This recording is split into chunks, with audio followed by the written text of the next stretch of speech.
If you want more wildlife in your garden, you need more of these. Well,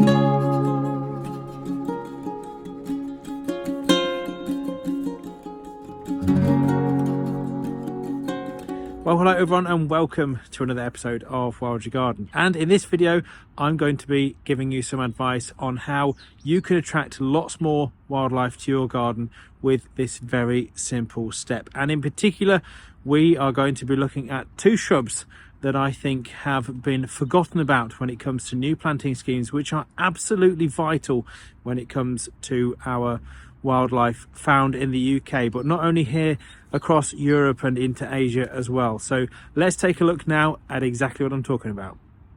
Shrubs. You've probably got one in your garden, or many. Even if you've got a small garden, you can make space for a shrub or two. And why are they so important? Well, let's talk about that right now, because shrubs really are, in my eyes, the backbone beneath trees that really give garden structure. And trees obviously are vital for many species of animal. They're good landing points for birds to come and drop down then into your garden from a high point from a tree. But the shrubs really are kind of the glue that holds the garden together, if you ask me. They are the structure. They are somewhere that is going to provide shelter for birds during the winter months. They're going to provide nesting potential in the springtime and through the summer period. And they're also going to provide nectar and berries if you choose the right one. So shrubs really are key to having a successful wildlife garden, and in the rest of this video we're going to look at two in particular that I think are absolutely vital. Now personally, I can't imagine a garden without shrubs. I mean, okay, we could have lots of herbaceous borders and that would look great, but of course in the winter time it's going to be completely bare if you haven't got any shrubs.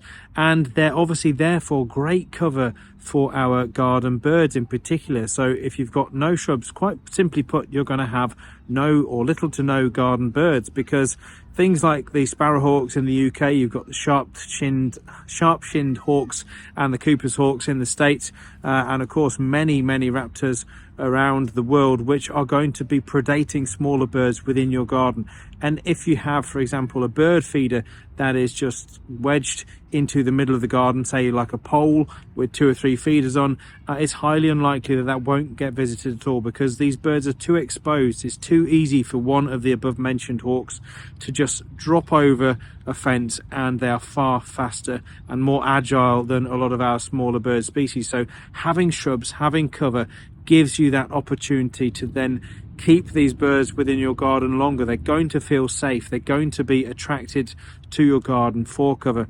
And also, if you get lots of them in a row, you can of course create a hedgerow, which was a very British tradition many hundreds of years ago, still is, and it kind of invented the hedge as part of the Enclosures Act to sort of demark boundaries, if you like, parcels of land. So the hedgerows really are quite unique to the UK. Well, they were many hundreds of years ago. They've now of course spread, and many places still have them, but they are kind of the UK is the epicenter of hedgerows, and all these are effectively is a row of shrubs. Now you don't have to have hedgerows in your garden. You can just have a few shrubs. You can even have shrubs in a pot if you are living in a flat and you just have a balcony space. If you're in the middle of London like I am right now, believe it or not, on Clapham Common, working on this latest wildlife pond, which is part of the bigger Clapham Wetlands project. So do check out the Clapham Wetlands playlist if you haven't already.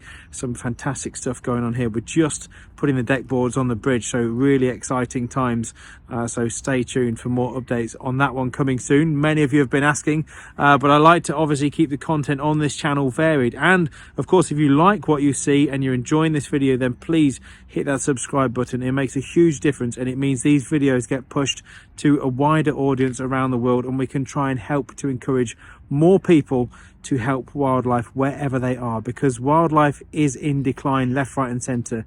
It's no story, it is fact. It really is a shame that we're losing so much wildlife, but we can make a big difference even with tiny small areas within our gardens, and our balconies even can be vital pit stops for pollinators. So yes, do subscribe to this channel. Loads of videos that I've done previously over the last 5 years, and lots more to come this year obviously. But back to the shrubs. Now, you don't have to have any in particular. There are many out there. And for the best shrubs for wildlife, I'll put a link to a video at this point. You can just click up here and go and have a look at that video. It's my top 15, I think, shrubs that I would recommend for wildlife and all their benefits. And of course, if you're watching this video between November and March, then do check out the wildyourgarden.com online shop, where we do sell bare root hedging.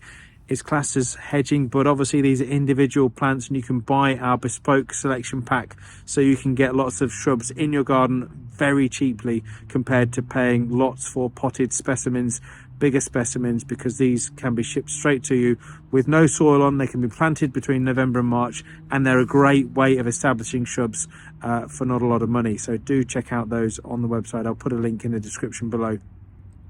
But shrubs in general are absolutely fantastic. They provide cover, nesting, and they obviously, if you get the right ones, they provide nectar as well and pollen in the spring. So things like our blackthorn, for example, is going to be starting to flower at the end of this month, the end of February. So a really good shrub for wildlife, for all those early emerging bees, things that come out of hibernation, like small tortoiseshell and peacock butterflies, for example. They're going to be using these as a source of nectar. So yes, blackthorn, a really good one. And obviously there's many shrubs that flower at many different times. You've got the May blossom, which is of course the hawthorn, which is absolutely brilliant. I've done a whole video on that you can go and check out on the channel if you want to. I've got a trees and shrubs playlist, so go and have a look at those as well. So loads of resources, so stick around. I promise you it'll be worth your while.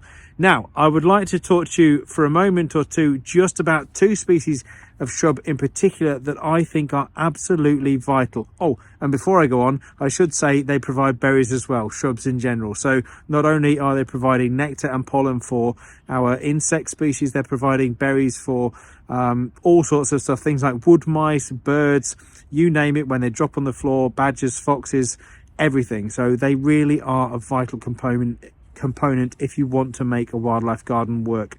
So let's talk about two shrubs in particular that I think have absolutely been forgotten when it comes to new planting schemes in particular, and that are vital for our local wildlife. Now, the two shrubs to my right, I should say, have been supplied by the Wild Your Garden online shop to the Friends of Clapham Common as part of a bigger planting scheme they're undertaking here along with Wild Clapham, which is absolutely brilliant. So along with the wetlands project that I'm creating, they are putting trees and shrubs up left, right and centre, most of them native, which is absolutely brilliant. And these two have been supplied along with another 28, and they are the older buckthorn and the common buckthorn, which are absolutely brilliant plants. Now, they're both buckthorns, and they both have one thing in common, and that is that they are the larval food plant, the sole larval food plant for the brimstone butterfly, that beautiful sulphur yellow butterfly that you see from around about the end of March right the way through until sort of end of May time, and then they emerge again as we get into the summer generation, which come out in July time. So, and they are unmistakable, they really are. And it's three of these older buckthorns that I actually planted, if you've been following my videos for a while, in my front garden. And if you remember, over the last couple of years, I've had great success with having 50 to 60 caterpillars on three shrubs about this size. These are 7.5 litre pots. And they are absolutely, or they were covered in caterpillars. Sadly, the great tits got a few of the caterpillars, but they did go on to pupate and then form the second brood. So absolutely brilliant in providing habitat for the local populations of this very special butterfly. Now, it's a widespread butterfly, the brimstone, and it's found mostly kind of in the southern half of the UK, but it is quite a widespread butterfly. So if you are kind of, I forget whereabouts the border is. I don't think it's as far north as the Scottish border, but it's certainly as far as Yorkshire, I believe. So if you're from Yorkshire right down to the south coast, east to west, you can expect to attract brimstones to your garden by simply planting a couple of these. It's that easy. They're great wanderers. They can cover great distances just to find the right larval food plant. And these are forgotten when it comes to planting schemes. I've seen so many new planting schemes and they're the standard stuff. Don't get me wrong, hawthorn, field maple, blackthorn, you know, these things are all good for wildlife, but these are forgotten about. I can just guarantee you. There's very few buckthorn and older buckthorn and purging or common buckthorn that I can think of that are in the wild. They do get to a nice tree of sort of 20 odd feet, and they create a fantastic habitat in their own right. The flowers are brilliant for bees in the springtime, in sort of May time when they're flowering. Absolutely just hum with bees when they're in flower. The berries are great later on in the year, and things like the purging buckthorn, the common buckthorn, is slightly different to the older buckthorn because it has, I don't know if you can see, so this is quite a brown bark, and the older buckthorn has almost like this sort of spotty reddish purple bark, which is absolutely lovely. I love these.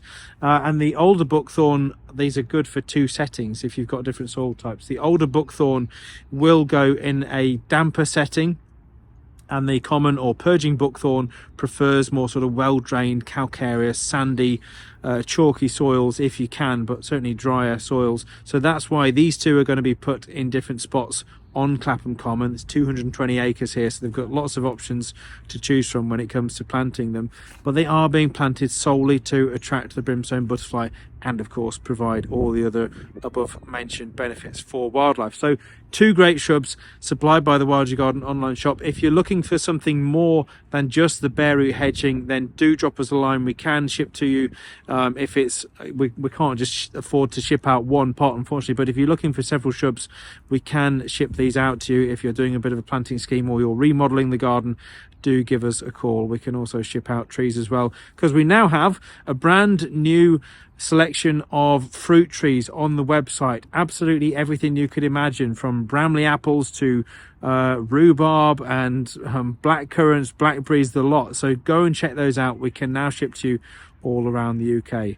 So yes, the older buckthorn and the common buckthorn, two vital shrubs that unfortunately really do mean that the brimstones have to really search to try and find a larval food plant, which obviously each year they do because they keep coming back. But it just goes to show how desperate they are if I can find in excess of 60 eggs on 3 small shrubs that are barely 6 foot tall in my front garden in the middle of an urban setting. So get yourself some of these and get on the wildyourgarden.com online shop if you're after any more.